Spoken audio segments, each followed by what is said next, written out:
Hello guys, বাড়িতে থেকে ফার্স্টে বাড়াইলাম। বারে বলে ক্রিকেট ম্যাচ আছে, তো ক্রিকেট ম্যাচটা মানে খেলান হবো আজকে।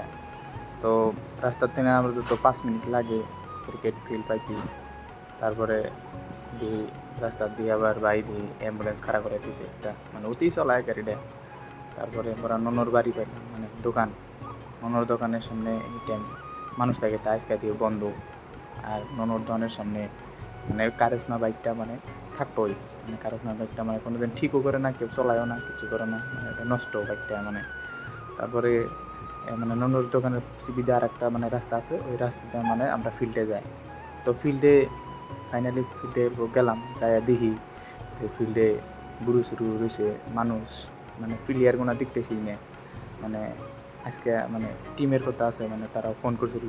আমি ফিল্ডে যাই দেখি ঘুষি টুসি আবি মানে ভাঙ্গা দিছে।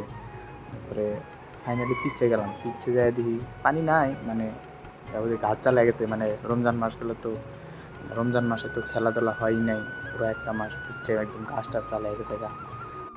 তারপরে ফিল্ডে দিই যে বহুত সুপারির খোল ঢুকা দিছে। তারপরে কি করুম, আবার ফোন মারলাম, ওরা বলে আজকে বলে খেলাবো না করলো। তারপরে বাড়ি ফিরে রওনা দিলাম। বাড়ি ফিরলে পরে বাড়ি পাইলাম।